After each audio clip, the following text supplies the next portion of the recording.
Have you ever heard the saying, the brain feels what the gut is experiencing? Think about that for a minute. And let's just unpack exactly what that means. In today's video, we are going to talk about symptoms that you could be experiencing emotionally. So we're attributing it to brain health, mental health, but that could actually be starting and originating and being driven by your gut health. We're talking about things like anxiety, fatigue, inability to sleep, mood changes, let's say increased irritability, afternoon slumps, you just need to take a nap, and then tied to gut symptoms, which might be things like bloating or constipation or loose stool or just an upset stomach for no good reason. So we're going to talk about 5 signs that may want to inspire you to look at your gut health if you're experiencing them versus attributing it all to your mental health. We're going to also talk about 3 things that you can do immediately to start to improve and ensure that you've got good gut health. Before we get started, let's define what the gut is. So the gut starts in our mouth and ends when we excrete or have a bowel movement. So it ends in our rectum and everything in between. And interestingly, in each part of the gut, we've got a different balance of bacteria. So you've got different bacteria in your mouth than you do in your stomach versus your small intestine, large intestine, and then we excrete. So that entire system makes up our gut. A gut microbiome is all of the bacteria, fungus, yeast that is living organisms within our gut that ensures that we are able to excrete toxins, that we are able to create some neurotransmitters like serotonin, create an environment where we have a strong immune system. We need a good balance of good bacteria versus bad bacteria and a little bit of yeast as well, which is really quite amazing, right? All of these things work in harmony with one another to create what we call the microbiome. When the microbiome is disrupted, we call that dysbiosis. So you've likely got an overgrowth of some sort of yeast or some sort of bad bacteria that is really dominating how your gut is performing.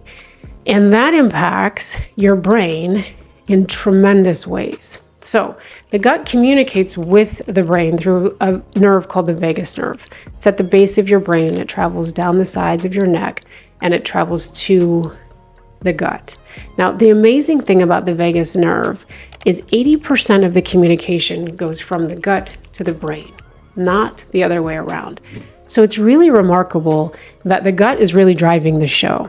The gut is also responsible for producing over 70% of the neurotransmitter called serotonin.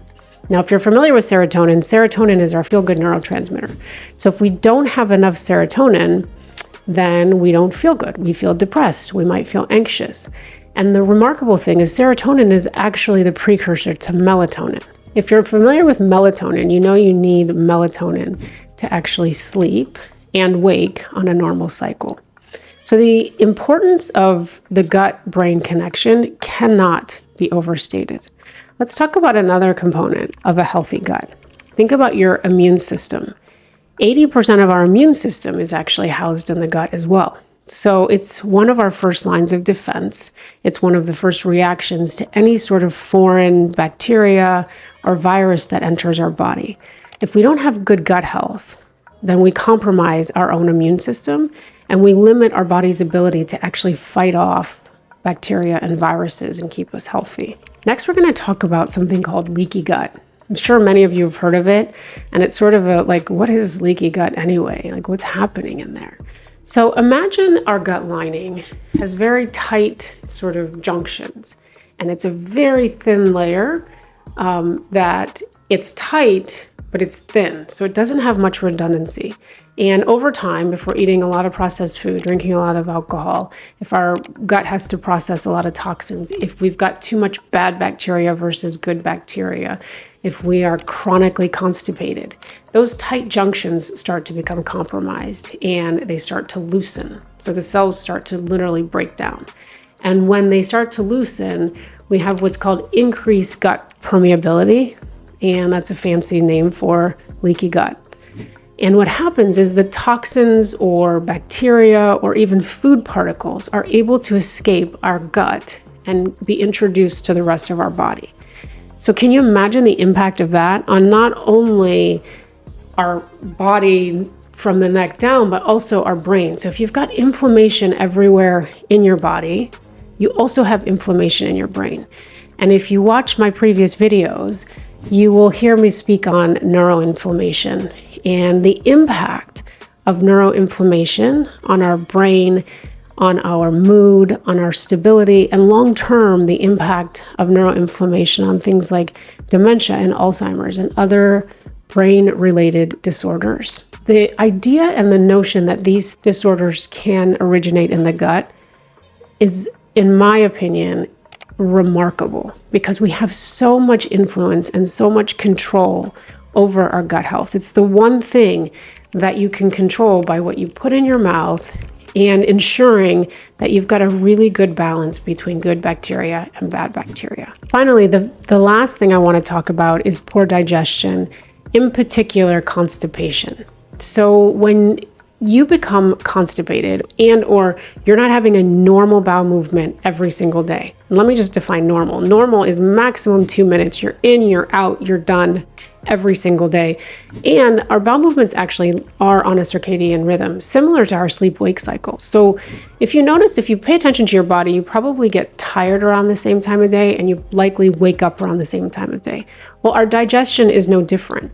And typically you should notice that you have an urge to have a bowel movement the same time of day every single day. Normal digestion, normal expression is it happens every day and it's easy, effortless. And if it's not, then we get into the realm of constipation. And constipation is a risk because if our body can't excrete all of the toxins, guess what happens? We reabsorb them. And then guess what happens? Our body gets inflamed. And we're talking again about gut-brain connection. And when our body gets inflamed, our brain gets inflamed. And that impacts our brain with fatigue, anxiety, low mood, brain fog. And eventually, if we don't start to address it, it can proceed or it can progress into something much more serious. So it's the one biggest focus that I have, particularly when we see clients who want to be on a weight loss medication like a GLP-1. One of the things that we ensure is good gut health. Because if you can't express and if you can't get rid of toxins, even if you're able to lose weight, then we've done harm to your body. So 3 things I want to leave you with to ensure that you are caring for your gut properly. Number 1 is take time at mealtime. You want to eat slowly. You begin digestion in your mouth with your saliva and the bacteria that's in our mouth. So you want to make sure that when you're sitting down for a meal, you're not doing it on the run or on the go. Try to give your body the time it needs to actually digest food. If you're tense while you're eating, you inhale the food, it hits your stomach, and then you have to start from your stomach to start to break down the food to pull out nutrients. So you want to give it a head start. Chew slowly and eat slowly, but give yourself time to actually move through the meal. Number 2, which I intimated a few moments ago, is ensure that you are going to the bathroom every single day. And I have the 2-minute rule. You should not be lingering. You need to be in and out.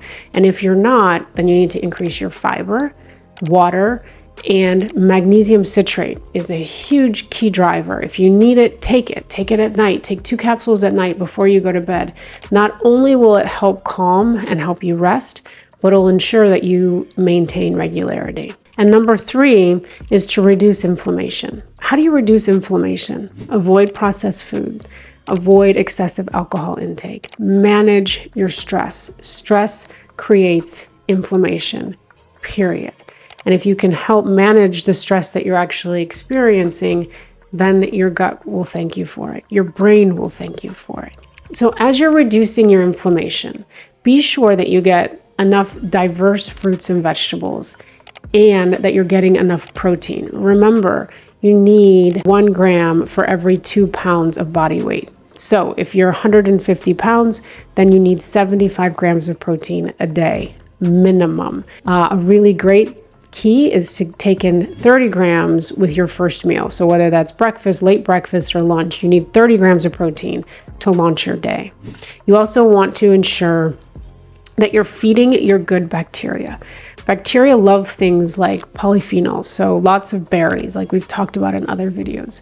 You want to make sure that you're eating things like chia seeds. Good bacteria love chia seeds and flaxseed. All of that will help your microbiome develop good bacteria over bad bacteria. And when you have a beautiful balance, you will have clear thinking, restful sleep, mood regulation, reduced bloating, and a healthy gut-brain connection. If you'd like to hear more about gut health, how your gut health impacts your brain, GLP-1s and ensuring gut health, please feel free to reach out or leave a comment below. I would love to talk more about anything that you're interested in hearing. And remember, every body deserves to feel good. Until next time, take good care.